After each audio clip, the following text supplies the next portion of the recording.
Olá, pessoal, bom dia. Nós somos o segundo grupo e ele é formado por Waxa, Lisa, Roberta, Esté, Carla, Fabiana, Leide, Dani, Andresa e Stephanie. Iremos apresentar o tema Desafios da Bioética em Pesquisa em Seres Humanos sobre células-tronco e transplantes. Esperamos que todos gostem. Desde já, agradecemos a atenção. A ética é definida como a ciência dos fundamentos ou princípios da ação humana, ou seja, os critérios e teorias que regem o comportamento correto das pessoas. Já a bioética é a aplicação dos conceitos éticos à biologia e à medicina. Historicamente, a palavra bioética foi criada pelo oncólogo Van Potter em 1971, sugerindo o autor que deve haver uma ligação da ciência com sua aplicação, visando a defesa dos valores humanos. A bioética exige uma conjunção de várias disciplinas. Ela deve unir a ética e a biologia, os valores éticos e os fatos biológicos. É norteada por determinados princípios, como a beneficência, a prudência, a autonomia, a justiça e a responsabilidade. Como beneficência, se entende a análise dos benefícios ou eventuais malefícios que podem advir do conhecimento adquirido. O princípio da prudência nos indica a necessidade de uma postura cuidadosa e atenta, com o objetivo de impedir um possível prejuízo. Já a autonomia é a capacidade da pessoa governar-se a si mesma. Por justiça, se entende a necessidade de fazer com que os benefícios alcançados sejam distribuídos de forma equitativa na sociedade. A responsabilidade se define como a previsão dos efeitos de uma ação ou da sua correção, além do dever de assumir a autoria eventual de erros ou omissões. A preocupação específica com a ética médica se definiu com mais clareza no fim do século XVIII, com o advento da era microbiológica. Os novos agentes etiológicos descobertos eram utilizados para inoculação experimental em detentos e outros grupos sociais mais vulneráveis, como, por exemplo, em prostitutas. Os trágicos acontecimentos durante a Guerra Mundial de 1939 a 1945, envolvendo práticas de eutanásia e experimentos médicos em grupos étnicos e raciais, foram acontecimentos primordiais para a criação de leis específicas que exigem o consentimento do participante em pesquisas.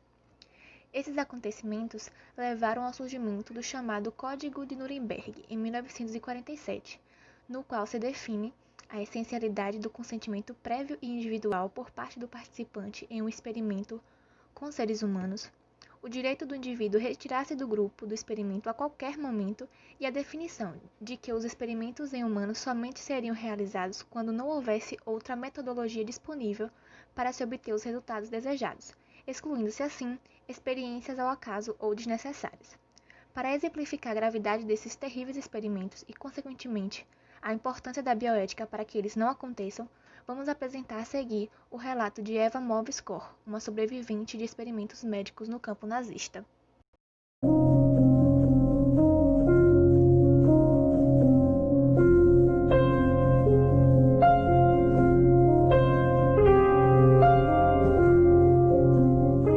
Mengele would count us every morning, and he wanted to know how many guinea pigs he had this day.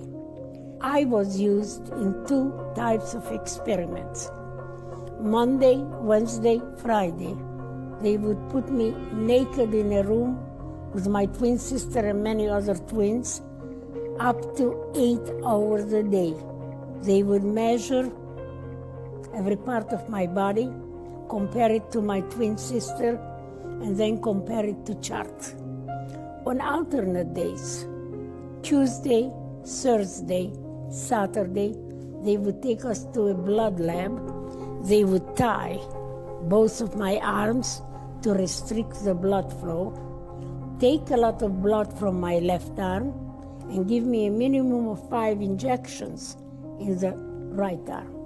The content of those injections we didn't know then, nor do we know today.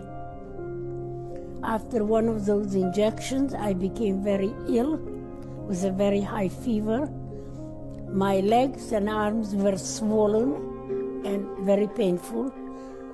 I was trembling as the August sun was burning my skin, and I had huge red spots covering my body. The next visit to the blood lab, they didn't tie my arms. Instead of that, measure my fever. and I was immediately taken to the hospital. The hospital was another barrack, but it was filled with people who looked to me more dead than alive.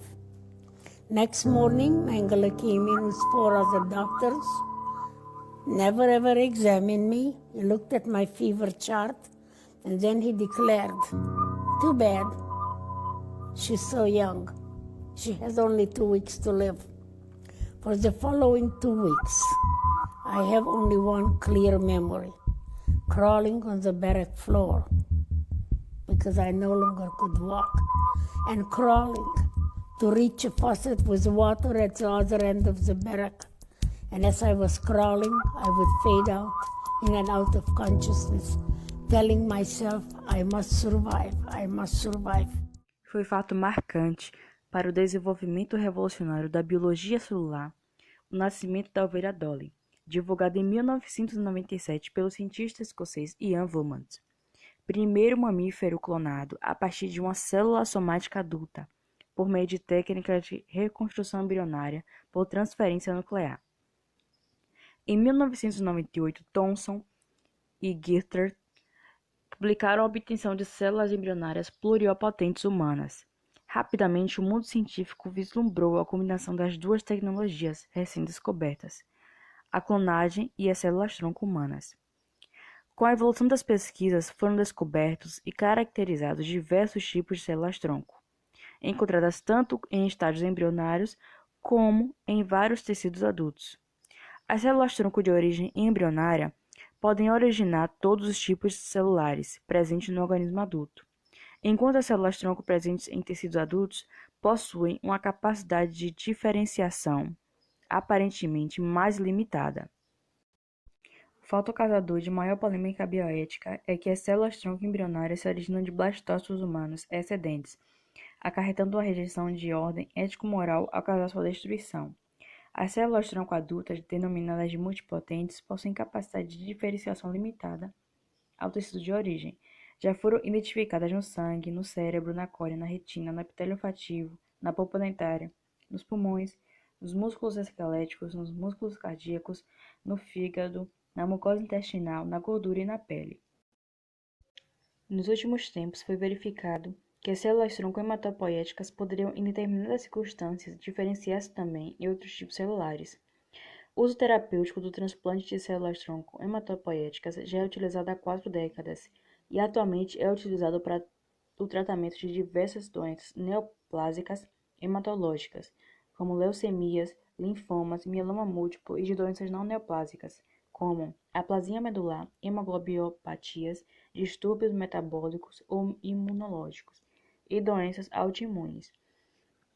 As células-tronco podem ser obtidas do próprio paciente ou de um doador compatível.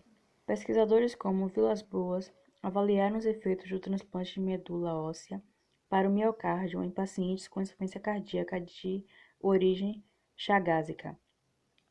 Terapias com células-tronco adultas e embrionárias para doenças neurológicas como esclerose lateral amiotrófica, doença de Parkinson, acidente vascular cerebral, esclerose múltipla, são citadas por Mari e Obagno. O debate sobre o uso de células-tronco embrionárias se tornou mais intenso no Brasil, principalmente após a aprovação, em março de 2005, da Lei de Biossegurança, que, entre outros temas, permite o uso de células-tronco embrionárias para fins terapêuticos e de pesquisas. E, para isso, foi autorizado o uso de embriões excedentes resultantes da técnica de reprodução assistida, inviáveis ou que estejam congelados há mais de 3 anos da data da publicação da lei, com o consentimento dos genitores para utilização, claro. E com essa permissão, vários segmentos da sociedade, como bioeticistas, cientistas, religiosos, juristas, políticos e a comunidade como um todo, discutiram se essa medida seria ética ou não, já que as pesquisas envolveriam a destruição do embrião. E, com o desenvolvimento da biotecnologia, descobriu-se a capacidade de transformação das células-tronco adultas e, posteriormente, das embrionárias, podendo estas serem utilizadas para a regeneração de órgãos, assim como de tecidos lesados. E como a maior capacidade de diferenciação das células-tronco é encontrada nas que são oriundas dos embriões, as possibilidades de utilizar esses embriões excedentes criopreservados em laboratórios geraram questionamentos de ordens ética, moral e religiosa como um todo. E com o avanço das pesquisas e a verificação de que doenças que atingem milhões de pessoas no mundo poderão ser curadas utilizando a terapia celular com as células tronco embrionárias, muitos países autorizaram a sua utilização criando leis. E justamente por isso existem muitas pessoas que dizem que o século XXI é o século da terapia celular. E, embora as pesquisas em andamento tragam perspectivas de tratamento de diversas doenças que são consideradas incuráveis até o momento, se discute atualmente quais são os limites que devem ser impostos à ciência e como a bioética avalia essa questão. E justamente por isso, a análise desses aspectos bioéticos no uso de células tronco embrionárias para a pesquisa científica se justifica na medida em que contribui na objetivação e na desmistificação do tema. E também pode trazer luz a questões como a da destinação de embriões criopreservados que não estão previstos na Lei de Biossegurança, já que ela limitou a permissão para que esses embriões que estivessem congelados até o dia 28 de março de 2005, depois de completados 3 anos, contados a partir da data do seu congelamento. Então, dessa forma, o destino desses embriões que foram congelados após a data da publicação e que não foram utilizados para a reprodução assistida é um tema de rica exploração para a bioética, já que nós sabemos que existem milhares de embriões congelados em tanques de nitrogênio líquido pelo mundo e que a grande maioria deles jamais será utilizada com o fim de gerar um novo indivíduo. E justamente por isso Hans Potter, que é considerado o pai da bioética, quando pediu o reconhecimento dessa nova ciência, ele pretendia discutir o desenvolvimento do saber em relação à vida, associado também com os valores humanos. E com a evolução das pesquisas e a utilização do homem como cobaia humana, surgiu essa necessidade de se criar paradigmas onde fosse necessário criar limites. Então, esses embriões que jamais seriam utilizados para gerar um indivíduo, agora poderão ser utilizados em pesquisa e, com isso, beneficiar uma quantidade imensa de pessoas doentes. E é justamente o que defende a corrente utilitarista da bioética. Um documento fundamental para a bioética foi a Declaração de Helsinki, que foi aprovada por aclamação na 18ª Assembleia Médica Mundial em junho de 1964. Nesse documento, foi definido que todo protocolo experimental envolvendo seres humanos deve ser aprovado por um comitê independente externo.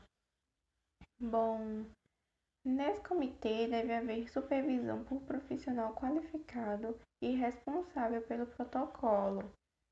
Deve também ser realizada uma avaliação prévia e cuidadosa dos riscos do protocolo, prevendo-se que os benefícios esperados devem ser superiores aos possíveis riscos. E se levanta também a questão de que nenhum resultado científico obtido em protocolos com seres humanos deverá ser aceito para divulgação, caso não tenham sido observados todos os requisitos descritos antes e durante a sua realização.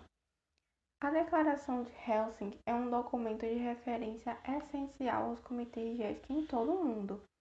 E no Brasil, o primeiro documento sobre normas de pesquisa em humanos foi a Resolução número 1 do Conselho Nacional de Saúde, de 13 de julho de 1988. E esse documento se baseia na Declaração de Helsinki, reafirmando a necessidade do livre consentimento prévio, devendo ser informado com clareza aos participantes os objetivos, os métodos, os benefícios e, principalmente, os eventuais incômodos e perigos que possam advir da sua participação no projeto de pesquisa. A resolução previa a formação dos comitês de ética em todas as instituições de pesquisa biomédica do país. E foi a Resolução do Conselho Nacional de Saúde número 196/96, que criou a Comissão Nacional de Ética em Pesquisa, ligada ao Conselho Nacional de Saúde, que passou a opinar obrigatoriamente em todas as solicitações de pesquisa em seres humanos no Brasil. A Constituição Federal, em seu artigo 225, parágrafo 1, inciso 2, contempla a preservação do patrimônio genético do país, bem como determina a fiscalização das entidades dedicadas à pesquisa e manipulação de material genético. O artigo 199 do parágrafo 4 do mesmo diploma legal remete à lei ordinária as condições de registro para a remoção de órgãos, tecido ou substâncias humanas para fins de transplante, pesquisa e tratamento, bem como a coleta de processamento e transfusão de sangue e seus derivados, proibindo taxativamente, em qualquer hipótese, a comercialização. O patrimônio genético, como o próprio nome diz, é a somatória das conquistas do homem no plano físico, psíquico e cultural, que o acompanha através de seus registros biológicos. Faz parte da sua história e evolução e, como tal, merece a proteção legal.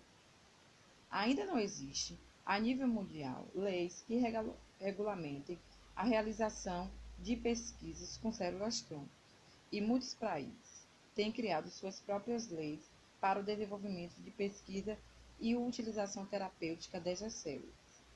No Brasil, por falta de uma lei específica, a reprodução assistida é regulamentada através da Resolução número 1358/92 do Conselho Federal de Medicina, que estabelece que os pré-embriões não implantados no útero devem ser criopreservados por tempo indeterminado, não podendo ser descartados, e que as intervenções diagnosticadas e terapêuticas realizadas no pré-embrião in vitro só poderiam ser realizadas visando o benefício do próprio pré-embrião.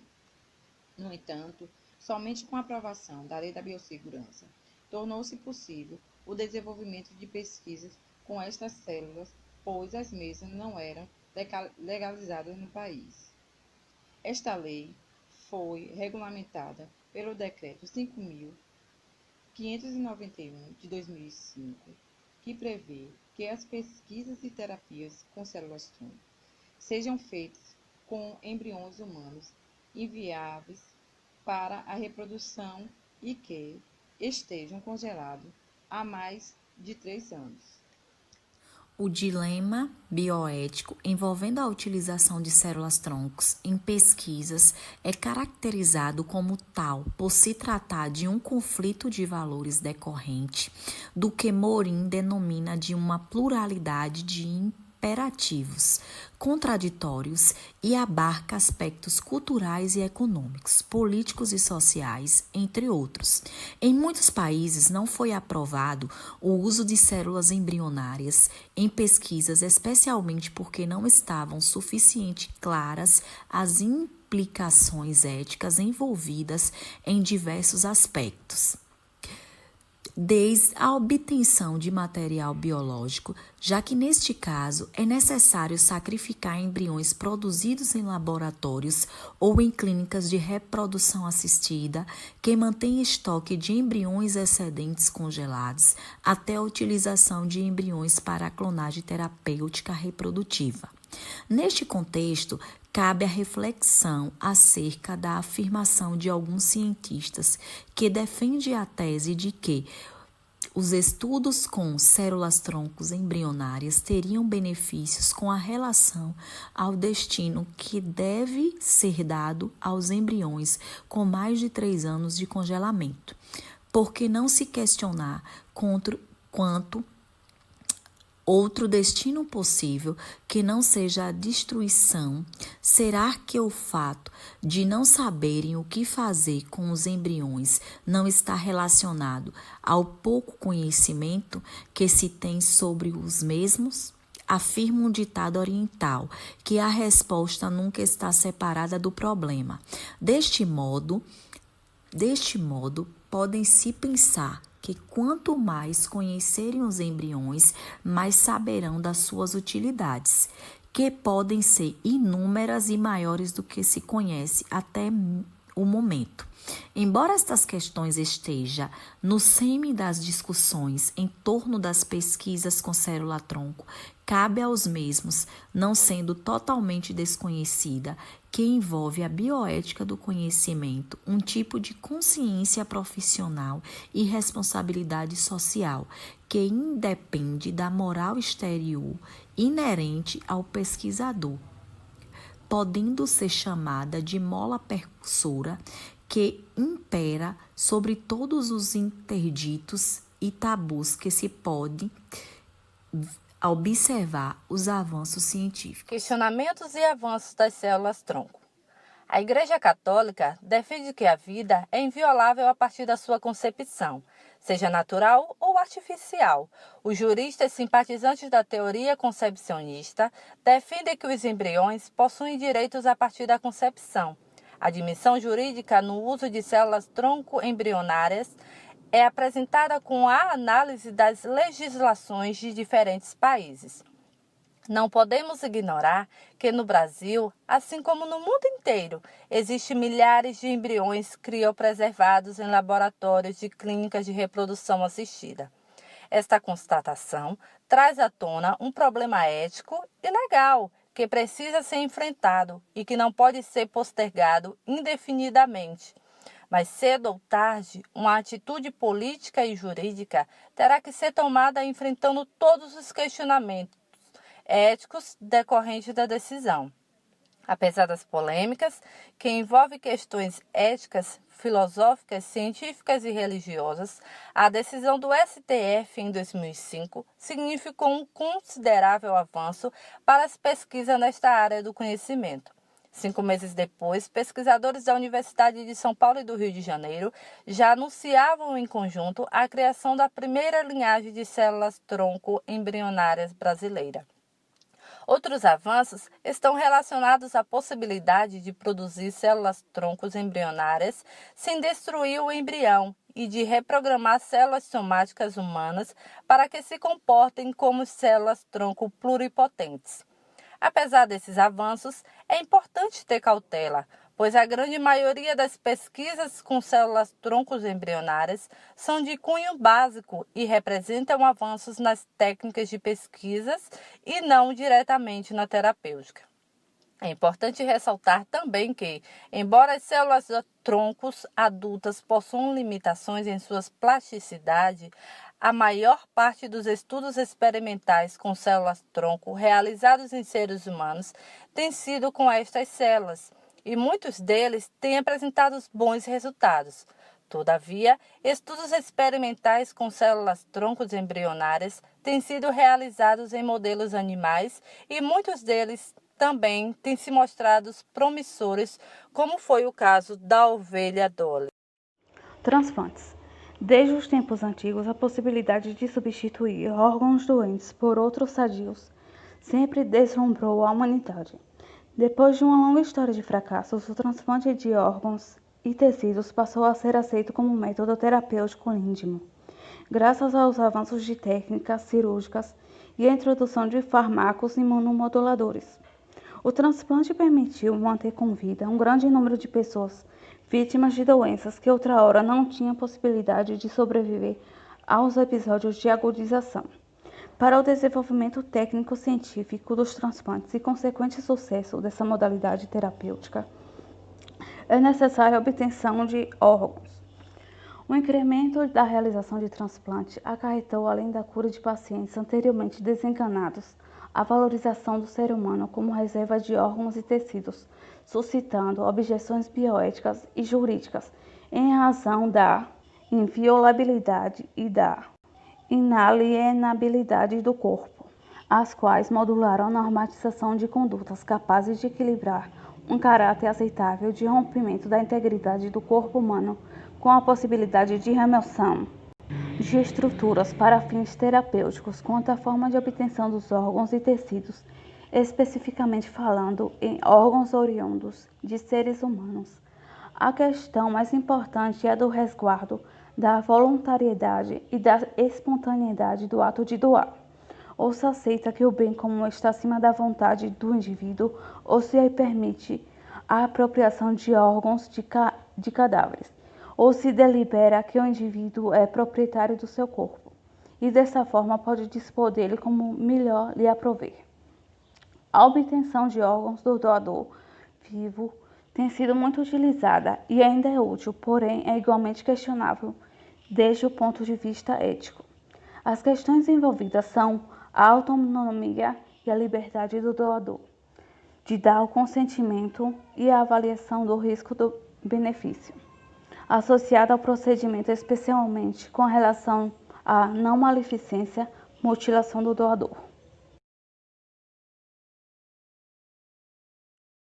Transplante de célula-tronco hematopoéticas TCTH. É uma técnica de evolução rápida que oferece potencial de cura para cânceres hematológicos, leucemia, linfomas e mielomas e outras doenças hematológicas, por exemplo, hemodeficiência primária, anemia aplásica, microdisplasia, entre outras. O transplante de célula-tronco hematopoéticas algumas vezes é feito em caso de tumores sólidos, como por exemplo o câncer de células germinativas que respondem à quimioterapia. O TCTH contribui para a cura, restaurando a medula óssea após tratamentos mieloabrasivos de erradicação de câncer, substituindo a medula óssea anômala por medula óssea normal nas doenças hematológicas sem malignidade. O transplante de célula-tronco hematopoéticas podem ser autólogo ou halogênicos. Os autólogos são usados nas próprias células de um doador e podem ser obtidos da medula óssea do sangue periférico ou do sangue do cordão umbilical. O TCTH do cordão umbilical está restrito principalmente a crianças, porque há bem poucas células-tronco no cordão umbilical de um adulto.